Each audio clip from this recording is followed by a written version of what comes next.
Subscribe कीजिए F study class channel को और बेल आइकन को दबाइए लेटेस्ट वीडियो सबसे पहले देखने के लिए। हेलो स्टूडेंट्स, चलिए आज हम शुरू करते हैं कक्षा 8 गणित की प्रश्नावली 9.1 का प्रश्न नंबर 2।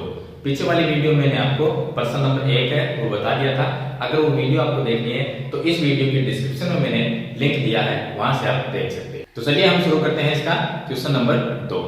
यहाँ पे देखिए क्वेश्चन नंबर 2 में लिखा है कि एकपदी, द्विपदी और त्रिपदी, इसमें से जो हमें ये समीकरण दी गई है इनमें से एक पद वाले कौन सा है, द्विपदी कौन सा है और त्रिपद में कौन सा है, और जो इनमें तीनों में नहीं है उसको हम अलग लिखेंगे।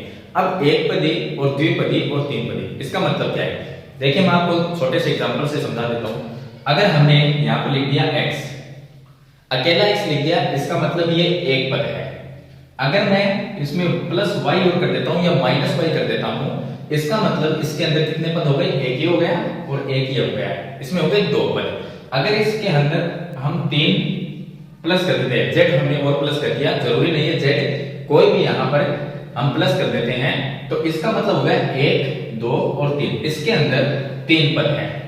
आप समझ गए होंगे कि अगर 1 है तो एक पद होगा, उसके बाद प्लस में दूसरा अगर आ जाता है तो 2 पद होंगे, और यहाँ पर 3 है तो इसका मतलब 3 पद है, तो 1, 2 और ये 3 पद हो गए यहाँ पर। इसी तरह से इनमें से हमें ये छांटना है कि एक पद किसमें है और द्विपदी कौन सा है और त्रिपद कौन सा है। तो इन सभी बहुपद में जो बहुपद हमें दिए गए हैं इनको हमें अलग अलग वर्गीकृत करना है, यानी इनको अलग अलग छांटना है। एक पदी में कौन से हैं, द्विपदी में कौन से हैं और त्रिपद में कौन से हैं। इसके अलावा जिसके अंदर 4 पद आएंगे, मान लीजिए यहाँ पर मैं d प्लस कर देता हूँ, जिसके अंदर अगर 4 पद होंगे, 4 या 5, 3 के अलावा 3 से अगर ज्यादा होंगे तो उसको हम अलग लिख देंगे। तो चलिए यहाँ पर हमें ऐसा ही करना है। तो मैं पहले यहाँ पर ही इसमें हम चिन्ह लगा लेते हैं कि एक पद में कौन सा है। तो यहाँ पर लिख देता हूं कि एक पदी। चलिए अब एक पद में कौन से देखिए, यहाँ पर ये 2 है, x प्लस y है तो ये द्विपदी है। उसके बाद में 1000 है, ये अकेली संख्या लिखी हुई है, इसका मतलब ये क्या है? एक पद है। तो यहाँ पर मैं पहले 1000 लिख देता हूं। चलिए उसके बाद हम कॉमा लगा देंगे। यहाँ पर देखिए 1, 2, 3, 4 पद है, तो ये भी नहीं है। उसके बाद में 1, 2, 3 पद है, यहाँ पर इसमें 2 पद है और यहाँ पर 3 पद है। इसके अंदर 3 पद दिए गए हैं, यहाँ पर भी 2 पद है, इसमें 4 है और यहाँ पर 1 पद है, यानी कि P, Q, R, ये क्या है? एक ही पद है, तो इसको भी हम लिख देंगे P, Q, R। उसके बाद में यहाँ पर देखिए इसमें 2 पद है और इसमें भी 2 पद है। तो एक पदी में बहुपद कौन कौन से हैं? एक पदी बहुपद, तो इसमें 1000 हो गया और P, Q, R हो गया। चलिए उसके बाद में देखिए हमें लिखना है द्विपद में, द्विपदी। द्विपद में कौन से हैं? जिसके अंदर 2 पद है। अब इसमें से 2 कौन से में? इसमें भी 2 है, x प्लस y, 2 पद है इसमें, तो हम लिख देते हैं x प्लस y। उसके बाद कोमा लगा देंगे। यहां पर देखिए इसमें 4 है, यहां पर 3 है, इसमें 2 है, एक एक ये हो जाएगा, तो ये हो गया 2y माइनस 3y स्क्वायर। इसमें भी क्या है? 2 पद है, इसके बाद कोमा लगा लेते हैं। आगे चलते हैं। यहाँ पर देखिए इसमें 3 पद है और यहाँ पर 2 पद है, तो इसको हम लिख देंगे 4z माइनस 15z स्क्वायर। तो मैं लिख देता हूं 4z माइनस 15z स्क्वायर। इसमें क्या है? 2 पद है, तो ये द्विपदी हो गया। उसके बाद में ये 4 पद है और इसमें 2 पद है और यहाँ पर भी 2 पद है, तो ये भी हम लिख देंगे, इसे भी लिख देंगे और इसे भी लिख देंगे। तो मैं लिख देता हूं, एक यहाँ पर हमने ये लिख दिया था तो इसके नीचे अंडरलाइन कर देते हैं ताकि हमें पता रहे। तो ये हो गया p स्क्वायर और q प्लस में pq स्क्वायर और कोमा यहाँ पर हो जाएगा 2p प्लस 2q। ये सब द्विपदी है, सभी में 2 पद है, तो ये क्या हो गया? द्विपदी हो गया। अब इसके बाद में हम इसमें त्रिपद कौन से, जिसके अंदर पद 3 होते हैं। तो चलिए हम त्रिपदी लिख देते हैं। तो त्रिपद में जिसमें 3 पद होंगे, यहाँ पर देखिए इसमें 4 है और इसके अंदर 3 है, ये देखिए ये कितने हो गए? 3 हो गए, तो मैं यहाँ पर लिख देता हूं। तो त्रिपदी में हम पहले ये लिख देंगे क्योंकि इसके अंदर 1, 2 और 3 पद है, तो 7 प्लस y प्लस 5x, ये त्रिपदी हो गया। उसके बाद में देखिए आगे चलते हैं, तो इसके अंदर भी ये 2 और ये 3 पद है, तो मैं लिख देता हूं 2y minus 3y² plus 4y³ ये हो जाएगा। उसके बाद में आगे चलते हैं तो यहाँ पर 1, 2 और 3, इसमें भी 3 ही पद है, तो मैं ये लिख देता हूं 5x माइनस में 4y और प्लस में 3xy। अब इसके बाद में कोई 3 पद में है तो वो लिख देंगे, यहाँ पर 2 है, ये 4 पद है और आगे यहाँ पर 3 पद में कोई भी बहुपद नहीं है जिसमें 3 पद हो। चलिए ये हो गए त्रिपदी। अब ऐसे बहुपद जो एक पदी भी नहीं है, द्विपद में भी नहीं आते हैं और त्रिपदी में भी जिसमें 3 पद है, 3 से ज्यादा जिसमें 4 पद है, उनको हम अलग लिख देंगे। तो यहाँ पर हम अलग लिख देते हैं, तो उसमें हम ये लिखेंगे कि जो इनमें से नहीं है, जो इनमें से नहीं है, जो इनके अंदर नहीं आते वो अलग लिख देंगे। तो देखिए ये हो गया एक, तो ये हो गया हमारे पास में x plus x² plus x³ plus x⁴ एक तो ये हो जाएगा और उसके बाद में यहाँ पर हमारे पास में एक ही हो जाएगा और बाकी हमने सब लिख दिए तो एक ही हो गया। तो दूसरा मैं लिख देता हूँ ab plus bc plus cd और प्लस में da। तो ये हो जाएगा जो इनमें से तीनों में से नहीं है, जो त्रिपद से यानी जिसमें 3 पद से ज्यादा पद दिए गए हैं उसको हम अलग लिख देंगे और बाकी को एक पद, द्विपद और 3 त्रिपद इसमें वर्गीकृत हमने अलग अलग कर दिया है। तो मैंने आपको कंप्लीट बता दिया कि किस तरह से आपको पद देखने हैं। यहाँ पर आपको पता चल जाएगा, देखते ये जैसे एक पद है जिसमें ये 2 है तो वो द्विपदी हो गया, जिसमें 3 पद आते हैं वो त्रिपदी हो गया और 3 पद से ज्यादा है वो उसको हमने अलग लिख दिया। तो ये हो गया इसका प्रश्न नंबर 2। चलिए इसके बाद में हम शुरू करते हैं इसका प्रश्न नंबर 3। अब देखिए इसका क्वेश्चन नंबर 3। क्वेश्चन नंबर 3 के अंदर हमें क्या करना है, योग ज्ञात करना है, यानी इनका जोड़ करना है सभी का। अब जोड़ तो हम करते हैं, जैसे कि हमने 3 में प्लस कर दिया 5 तो हो गए 8, लेकिन ये क्या है, संख्याओं का जोड़ है जिसको हम क्या कहते हैं, अचर राशि कहते हैं। और ये सभी क्या है, चर है, चर का हमें जोड़ करना है। तो ये जो हमें दिया गया है इनका सभी का हम जोड़ करेंगे। अब इसकी शर्त क्या है वो आपको मैं बता देता हूँ। इसमें होता क्या है, संख्या को हम संख्या के नीचे कैसे भी लिख सकते हैं, चाहे संख्या को हमें क्या करना है, अगर 3 में 5 को प्लस करना है तो हम 3 + 5 ऐसे भी लिख सकते हैं, तो ये 8 बन गया। और 3 के नीचे हम 5 लिख के प्लस ऐसे भी कर सकते हैं, तो भी क्या होगा, 8 ही होगा। आंसर क्या होगा, सेम आएगा। इनकी शर्त क्या है, इसमें कोई शर्त नहीं है, हम 8 को ऊपर लिख दिया, 3 को नीचे लिख दिया, कैसे भी हम करके प्लस कर लेते हैं। इसमें एक शर्त है, इसमें शर्त क्या है, जैसे हमारे पास में चर राशि होगी, अगर a है तो उसके नीचे a आएगा, अगर a² है तो उसके नीचे a² आएगा, अगर ab है तो उसके नीचे हम ab को ही लिखेंगे, अगर उसके ऊपर स्क्वायर भी आता है तो हम नहीं लिख सकते उस चीज को। जैसे कि फॉर एग्जांपल मैं आपको उदाहरण से बता देता हूं, अगर हमें जोड़ करना है a + b, इसका जोड़ करना है और इसमें हमें जोड़ना है b + c को। अगर इन दोनों को हमें जोड़ना है तो इसका हम जोड़ कैसे करेंगे, या तो आप ऐसा कैसा जोड़ दीजिए, ऐसा कैसे, हम ऐसे लिख सकते हैं इसको a + b + b + c, ऐसे लिख दीजिए आप सभी को बीच में। अब इन दोनों को जोड़ना है तो इनके बीच में हमने प्लस का चिन्ह लगा दिया और दोनों को जोड़ देंगे। कैसे जोड़ेंगे, देखिए a है, अकेला है तो मैंने a को a लिखा, b कितनी बार है, 2 बार, तो b + b कितने हो गए, 2b हो गए। तो मैं यहाँ पर लिख रहा हूँ प्लस में 2b और c अकेला है तो c लिख दिया, इनको हमने जोड़ दिया। लेकिन इसका एक दूसरा तरीका ये है जोड़ने का, अगर हमें इनको जोड़ना है तो हम इनको ऊपर नीचे लिख सकते हैं। तो ऊपर नीचे कैसे लिखेंगे, तो देखिए पहला क्या है, a + b। अगर इसके नीचे लिख के आपको जोड़ना है तो आप a के नीचे a लिखेंगे और b के नीचे b को लिखेंगे। यहाँ पर है b और b भी क्या है, प्लस में है, तो मैं b के नीचे b लिखूंगा। अगर ये b माइनस में होता तो इसके पास में मैं माइनस का चिन्ह लगा देता। और यहाँ पर आगे है c, तो c है वो अलग लिखेंगे क्योंकि यहाँ पर ऊपर है वो हमारे पास में c नहीं है। तो c होता तो उसके नीचे हम c को लिखते, लेकिन यहाँ पर c नहीं है तो हम क्या करेंगे, c को अलग लिख देंगे। चलिए इसी तरह से हम इनको सरल करेंगे। मैं आपको बता देता हूँ, देखिए अब हमारे पास में प्रश्न नंबर 1 लेते हैं, हम इसका जोड़ करते हैं। अलग अलग, देखिए ये इतना अलग है, इसके बीच में कॉमा लगी हुई है, इसके बीच में ये अलग है, यहाँ पर कॉमा लगी हुई है, और ये हमारे पास में टोटल यहाँ पर 1, 2 और 3 पद दिए गए हैं। तो हमें इनको जोड़ना है, यहाँ पे लिखा हुआ है कि योग ज्ञात करना, यानी कि इनको जोड़ना है। तो मैं यहाँ पे लिख देता हूँ ab - BC पहला लिख लिया।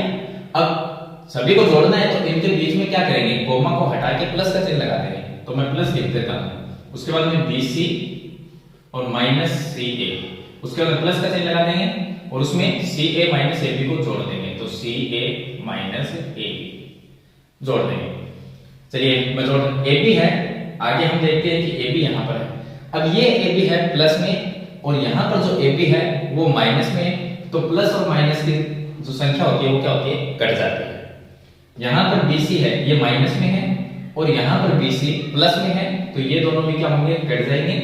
ये भी प्लस में है और ये माइनस में, दोनों एक जैसे हैं, एक प्लस में है एक माइनस में, तो ये भी क्या होंगे, कट जाएंगे। तो इसका उत्तर क्या आएगा, उत्तर आएगा इसका 0। जब सभी कट जाएंगे तो उत्तर क्या आएगा, 0 आएगा। अगर मैं एक लिखता हूं प्लस में 3 और दूसरा लिखता हूं माइनस में 3, इसका मतलब क्या हुआ, ये प्लस और ये माइनस कट गया, 0 आया। या इसको आप ऐसे लिख लीजिए, +3 इसके नीचे लिखिए -3। अब यहां पर इनका जोड़ करेंगे तो क्या आएगा, 0 आएगा। यहां पर भी इसका उत्तर क्या है, 0 आया। इसको हम दूसरे तरीके से जोड़ सकते हैं, कैसे जोड़ेंगे देखिए। दूसरा तरीका इसका मैं बता देता हूं, एक दूसरे के ऊपर नीचे लिखकर। तो पहला हमारे पास में क्या है, AB माइनस BC, तो मैंने लिखा AB माइनस BC, ये लिख दिया। और दूसरा है BC माइनस CA, तो BC के नीचे BC लिखेंगे और CA उसके नीचे CA लिखेंगे। अगर है तो लिखेंगे, नहीं है तो अलग लिख देंगे। तो देखिए ये है BC प्लस में है, तो BC के नीचे में BC लिख देता हूं जो कि ये प्लस में है। उसके बाद में माइनस में CA, तो यहां पर CA ऊपर नहीं है तो मैं लिख देता हूं माइनस में CA, ये लिख दिया। आगे है CA, पहले लिखेंगे CA, तो इसके नीचे लिखना है CA क्योंकि ये प्लस में है। और माइनस में AB, अब AB के नीचे AB आएगा। आगे नहीं लिखना आपको, AB के नीचे AB लिखना है, तो मैं यहां पर इसके सामने लिखना है, तो मैं लिख देता हूं AB, और ये क्या है, माइनस में है। चलिए अब इनका हम जोड़ कर लेते हैं। देखिए ये AB प्लस में है, ये माइनस में, तो AB में से AB को माइनस किया, AB में से माइनस करेंगे AB, तो क्या आएगा, 0 आएगा, तो इसका उत्तर आया 0। उसके बाद में यहां पर प्लस का चिन्ह लगा देते हैं।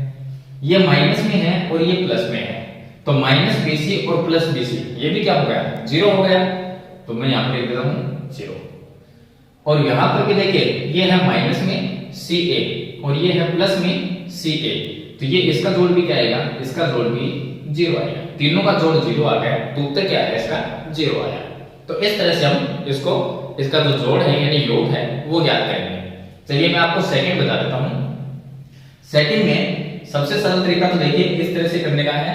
ऐसा आप देखिए थोड़ा सा हो सकता है आप कंफ्यूजन हो जाए कि किसके नीचे हमें क्या कौन सा पद लिखना है। ऐसा करेंगे आप तो सबसे सिंपल तरीका है करने का। आगे बताता हूं मैं सेकंड इसका। चलिए इसका जो सेकंड नंबर है वो देखिए, यहां पर हमारे पास में 1 2 और ये हो गया 2 और ये हो गया 3, इस तरह के 3 पद दिए गए हैं। तो पहले मैं लिखता हूं A माइनस B, मैंने लिखा A minus B plus AB।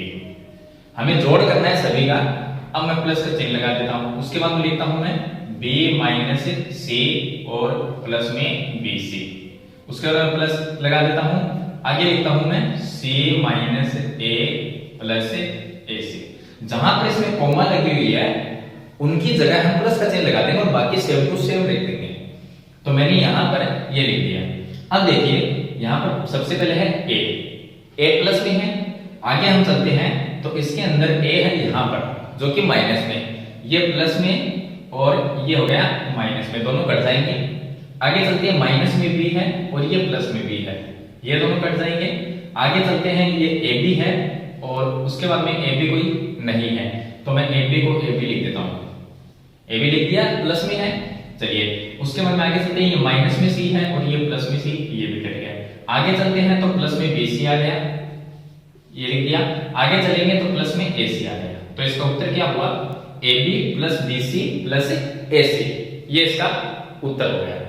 अगर इसको हम इस तरह से ऊपर नीचे लिख के अगर इसका योग ज्ञात करते हैं तो देखिए पहला पद क्या है, A minus B, A minus B, उसके बाद में है प्लस में AB। चलिए इसके नीचे हम लिखेंगे B minus C plus BC, तो B के नीचे B आना चाहिए। अब ये B तो माइनस में है, ये तो लिखा हुआ है, ये बी है वो प्लस का है, तो मैं इसके नीचे बी लिख देता हूं। मैंने बी लिख दिया और ये प्लस का है तो मैंने प्लस का चिन्ह लगा दिया। चलिए उसके बाद माइनस में सी। अब यहां पर इसमें से सी नहीं है तो मैं क्या करता हूं, माइनस सी को अलग लिख देता हूं, सबसे अलग लिख दिया। उसके बाद में प्लस में बीसी। अब इसमें बीसी भी नहीं है ऊपर वाले में, तो मैं बीसी को क्या करता हूं, प्लस में बीसी में यहां पर लिख देता हूं। ये मैंने पूरा अलग लिख दिया। आगे चलते हैं, सी है वो प्लस में है तो मैं सी के नीचे प्लस में सी लिखता हूं, और माइनस में ए है तो ए के नीचे आ जाएगा ए जो कि माइनस में है, तो मैं यहां पर लिखता हूं माइनस में ए, ये लिख दिया। चलिए आगे है प्लस में एसी, तो एसी के नीचे एसी आएगा। अब यहां पर इसमें है एसी है वो नहीं है तो मैं एसी को भी अलग लिख देता हूं। चलिए मैंने एसी लिख दिया प्लस में यहां पर। अब मैं क्या करता हूं, इनका जोड़ कर देता हूं। ये प्लस में है और ये माइनस में, तो ये कट गए। चलिए इनका क्या आया, प्लस माइनस जीरो होगा, तो मैंने लिख दिया जीरो। आप काट दीजिए लेकिन ये जीरो होगा। उसके बाद ये माइनस में और ये प्लस में, तो इन दोनों का भी क्या हुआ, जीरो प्लस। उसके बाद में ए बी आ गया। ए बी के नीचे कुछ नहीं है तो इसमें कुछ नहीं जोड़ेंगे हम, ए बी को ए बी लिख देंगे, तो ये प्लस में ए बी आ गया। उसके बाद में प्लस माइनस सी प्लस सी, ये हो गया जीरो और प्लस। उसके बाद में आ गया बी सी, उसके बाद में आ गया ए सी। अगर मैं जीरो को अलग कर देता हूं, जीरो का कोई मतलब नहीं है, तो हम जीरो को अगर अलग कर देंगे तो क्या आएगा, A B plus B C plus A C. तो उत्तर क्या आएगा, ये सेम आएगा। ऐसा करें या इस तरह से करें, आंसर दोनों का बराबर आना है। तो सरल तरीका ज्यादा ये रहता है। इसमें क्या है, आपको जो माइनस और प्लस के उसको काट देंगे, जो बाकी रहेगा उसको जोड़ देंगे, और ऐसा लिखेंगे। थोड़ा सा कंफ्यूज होते हैं किसके नीचे कौन सी संख्या लिखी जाए, फिर भी मैंने आपको बताया है, हो सकता है आप इस तरह से बहुत बढ़िया तरीके से सीख जाएंगे। चलिए आगे देखिए इसका प्रश्न नंबर 3। प्रश्न नंबर 3 में हमें दिया गया है 2p स्क्वायर q स्क्वायर और माइनस में 3pq, उसके बाद में प्लस 4। अब ये कोमा आ गई तो इसकी जगह मैं क्या करता हूं, हमें जोड़ करना है तो इसकी जगह मैं प्लस का चिन्ह लगा देता हूं। उसके बाद में देखिए कितने पर है, एक ये हो गया, उसके बाद में एक ये हो गया। इसके अंदर इस तरह से हमारे पास में यहाँ पर एक और दो इस तरह से पद दिए गए हैं। तो आगे हम क्या करेंगे, यहाँ पर कोमा की जगह प्लस लगा दिया, उसके बाद में 5 plus 7pq minus 3p square q square. अब देखिए यहां पर है 2p स्क्वायर q स्क्वायर और यहां पर है माइनस में 3p स्क्वायर q स्क्वायर। ये किस तरह से है, देखिए दोनों तरफ p स्क्वायर q स्क्वायर है, इसमें ये 2 बार है और ये 3 बार है, लेकिन ये माइनस में है। अगर यहां पर 3 हो माइनस में और यहां पर प्लस में 2 हो तो आप क्या करोगे, 3 माइनस में है वो बड़ा है, तो यहाँ पर क्या होगा, दोनों को अगर जोड़ेंगे, ये +2 और -3 को अगर जोड़ते हैं तो क्या आएगा, -1 आएगा इनका उत्तर। तो इस तरह से यहाँ पर भी एक बार माइनस में एक बार p स्क्वायर q स्क्वायर रह जाएगा। चलिए तो इन दोनों का हम जोड़ करेंगे तो क्या आएगा, ये प्लस में है p स्क्वायर q स्क्वायर 2 बार और ये 3 बार माइनस में है, तो माइनस में ज्यादा है, इसका मतलब एक बार रह जाएगा। तो इनको जोड़ेंगे तो क्या रहेगा, माइनस में p स्क्वायर q स्क्वायर ये रहेगा। चलिए उसके बाद में माइनस में 3pq, ये तो है माइनस में, और ये है 7pq, यानी ये pq है वो 3 बार माइनस में है और ये pq है वो 7 बार प्लस में है। तो अब बताइए दोनों को जोड़ेंगे तो इसका उत्तर क्या आएगा, इसका उत्तर आएगा 4pq, वो भी प्लस में, क्योंकि ये 7 है और ये माइनस में 3 है, तो उत्तर 4 आना है। आगे इसके pq लगा देंगे तो यहाँ पर प्लस में 4pq ये आ जाएगा।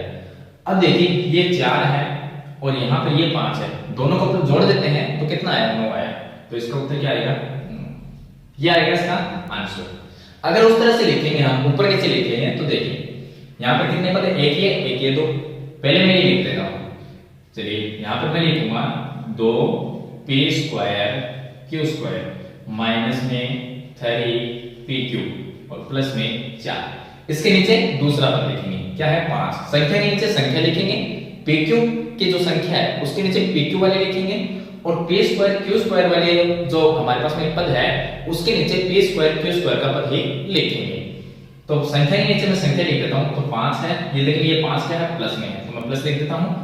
7pq, अब pq वाली ये है और ये 7pq प्लस में है, तो इसके नीचे मैं लिखूंगा प्लस में 7pq, और ये माइनस में 3p² और q², ये आ गया। चलिए इनका जोड़ कर लेते हैं। ये 2 बार है प्लस में, ये 3 बार है माइनस में, तो माइनस में ज्यादा रहेंगे, तो एक माइनस में रह जाएगा, माइनस में p² q², यानी एक p² q² माइनस में ज्यादा है। उसके बाद में ये है माइनस में 3pq, ये प्लस में 7pq। तो अगर इनको जोड़ेंगे तो प्लस वाली संख्या बड़ी है, उसमें से माइनस वाली 3pq उसको हटा देंगे तो पीछे क्या रहेगा, 4pq रह जाएगा। तो मैं प्लस में लिख देता हूं 4pq और प्लस 4 + 5 कितने होंगे, 9 होंगे। देखिए आंसर दोनों बराबर है, ये सेम टू सेम ये आंसर है। आप किस तरह से भी करो, सरल तरीका ये रहता है। अब देखिए इसका नंबर 4 नंबर में एक तो ये है पद और दूसरा ये है 3 और ये 4 पद दिए गए। अगर हम इनको ऐसे जोड़ देते हैं सीधा सीधा, तो मैं लिखता हूं l + m² + n² + n² plus में n² + l² और प्लस में 2ln 2mn और प्लस में 2n और l। चलिए मैं जोड़ देता हूं, l² कितने हैं, 1 और यहां पर 1, दोनों प्लस में तो कितने हो गए, 2 हो गए। चलिए मैं यहां पर लिख देता हूं, ये हो गया 2l²। अब देखिए m कितनी बार है, m और ये भी m² है, तो ये भी 2 बार है, बाकी है नहीं, दोनों प्लस में है, तो मैं प्लस में लिख देता हूं 2m²। n² में 2 बार है, तो मैं प्लस में लिख देता हूं 2n²। चलिए उसके बाद प्लस ये lm और ऐसा lm है नहीं, सिर्फ ओनली 2 है, तो मैं लिख देता हूं 2lm + 2mn + 2ml। तो ये इसका उत्तर आ जाएगा, क्योंकि सेम टू सेम संख्या में जैसी संख्या हमारे पास में होती है उसमें वैसे ही संख्या हम प्लस करते हैं। अगर xy है तो उसमें हम xy वाले को ही प्लस करेंगे, अगर yz है तो उसके अंदर हम yz वाले को प्लस करेंगे, अगर x² है तो उसके अंदर हम x² वाली संख्या को प्लस करेंगे, या माइनस में है तो माइनस करेंगे। तो यहाँ पर भी हमने ऐसे किया तो इसका आंसर ही आ गया। अगर इसको ऊपर नीचे लिखते हैं हम, दूसरा तरीका देखिए, यहाँ पर ये हो गया l + m², तो मैंने लिखा l² + m²। उसके बाद में m² + n, तो m² इसके नीचे लिख देता हूं जो कि प्लस में है, और n² है वो मैं यहां पर लिख देता हूं क्योंकि इस ऊपर वाले में n² नहीं है। उसके बाद में n² + l², तो मैं इसके नीचे प्लस में n² लिखता हूं, और l है वो पहले से यहां पर लिखा हुआ है, तो मैं लिख देता हूं l²। उसके बाद 2lm है, तो अब 2lm नहीं है तो मैं इसको आगे लिख देता हूं 2lm और प्लस 2mn, ये हो गया 2mn + 2n और l। सभी का जोड़ कर लेते हैं, l² + l² कितने हो गए, 2l² plus m² + m², 2m² और n² + n², ये हो गए 2n² प्लस आगे से हम कुछ लिख देंगे 2lm 2mn 2nl। तो इसका ये आंसर देखिए इसके जैसा सेम टू सेम आ जाएगा।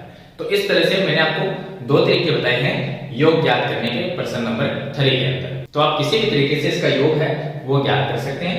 सिंपल तरीका ये रहता है जिसमें जो संख्या सेम है उसको हम प्लस कर देंगे, और सेम है अलग अलग चिन्ह के साथ है तो उसको हम माइनस कर देंगे यानी काट देंगे। तो इस तरह से हम दोनों तरीके से योग है वो ज्ञात कर सकते हैं। तो इस वीडियो में मैंने आपको प्रश्न नंबर 2 और प्रश्न नंबर 3 दोनों प्रश्न बता दिए हैं। वीडियो अच्छी लगी तो लाइक और शेयर जरूर कर देना, और इस चैनल पे नए हैं ऐसी वीडियो आपको आगे देखनी है तो इस चैनल को सब्सक्राइब कर लीजिए, साथ में बेल आइकन का बटन जरूर दबाइए। तो आज की वीडियो में इतना ही, मिलते हैं नई वीडियो नए टॉपिक के साथ, तब तक के लिए थैंक यू।